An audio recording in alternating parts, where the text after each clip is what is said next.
MCA portal पर एक problem काफ़ी सारे लोगों को आ रही है, वो ये है कि पेमेंट होने के बाद में चालान जनरेट नहीं हो पाता है। तो उस केस में हम अपना चालान किस तरीके से जनरेट कर सकते हैं, वही प्रोसेस दोस्तों आज हम वीडियो में डिस्कस करेंगे।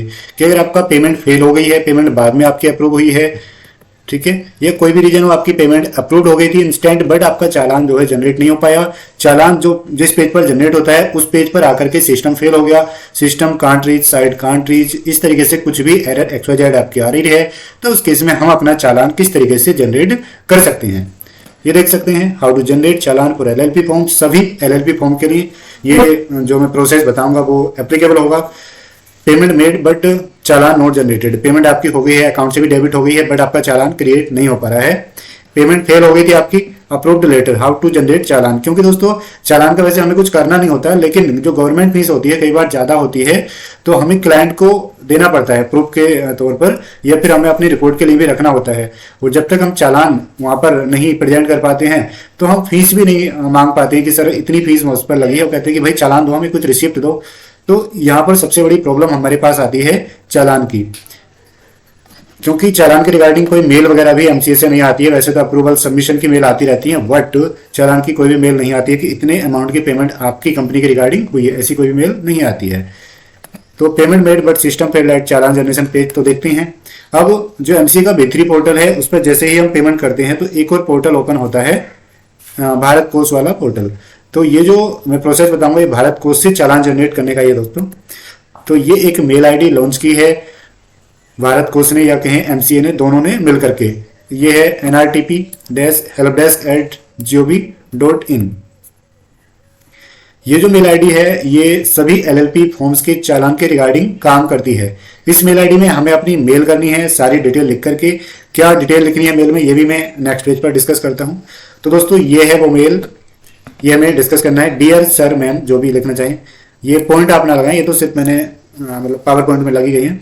डियर सर मैम, बी है फाइल्ड फॉर्म 11, जो भी आपका फॉर्म है, फॉर्म फिलिप रन या 3, 4, 5, 6, 7 या 24 तक जो भी आपके फॉर्म है वो उसका नाम आप यहाँ पर लिख सकते हैं। We have filed form 11 by SRN number this for our LLP, but after making payment the transaction failed and challan was not generated.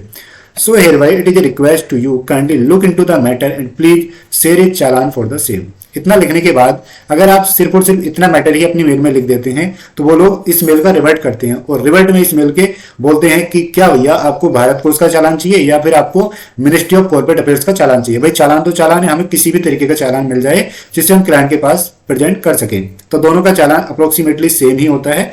Bharat कोष वाले चालान में एक लाइन एक्स्ट्रा लिखी होती है कि ये चालान भारत कोष का है, ऊपर जो एमसीए का फॉर्मेट है वो सेम रहता है। तो अगर आप इतना ही मेल में लिख देंगे तो वो लोग रिवर्ट करेंगे और आपसे ये पूछेंगे कि whether you want the challan of Bharat कोष और you want challan of ministry of corporate affairs.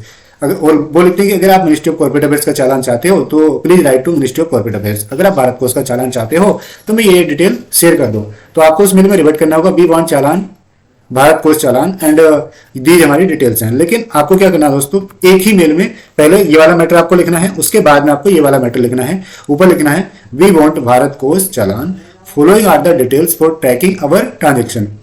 Transaction reference number is this, transaction date and amount is this, challan number का मतलब SRN is this, UTR number of the transaction is this, debit account number क्या है आपका वो आपको लिख देंगे, current account है, सेविंग अकाउंट है, और अकाउंट नंबर किस बैंक का है वो भी आप लिख देंगे। मोबाइल नंबर जो आपकी एमसीए आईडी पर रजिस्टर्ड मोबाइल नंबर है वही आपको लिखना है। जो आपकी एमसीए आईडी पर रजिस्टर्ड ईमेल है वही आपको यहाँ पर लिखनी है, और उसी मेल से आपको दोस्तों ये मेल करनी है जो आपकी एमसीए आईडी पर रजिस्टर्ड ईमेल है। अदरवाइज वो लोग लिंक शेयर कर देते हैं कि इस लिंक से डाउनलोड कर लीजिए। अगर आप ये डिटेल रजिस्टर्ड मेल से ही करते हैं और सारी डिटेल प्रॉपर लिखते हैं तो वो लोग आपका चालान जनरेट करके भेज देते हैं आपकी मेल पर ही। मैंने ये प्रोसेस प्रैक्टिकली किया हुआ है तभी मैं बता रहा हूँ, क्योंकि मैंने ये अलग अलग मेल की थी, मुझे उस समय नहीं पता था कि एक ही मेल से हो जाएगा।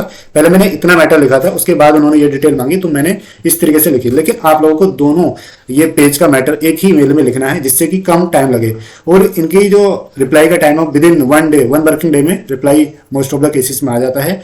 अगर एक दिन में नहीं आता तो सेकेंड डे में आपका 100% आ ही जाएगा। तो दोस्तों इस प्रोसेस को फॉलो करके आप अपना चालान जनरेट कर सकते हैं। तो इस वीडियो में इतना ही, मिलते हैं नेक्स्ट वीडियो में, तब तक के लिए बाय।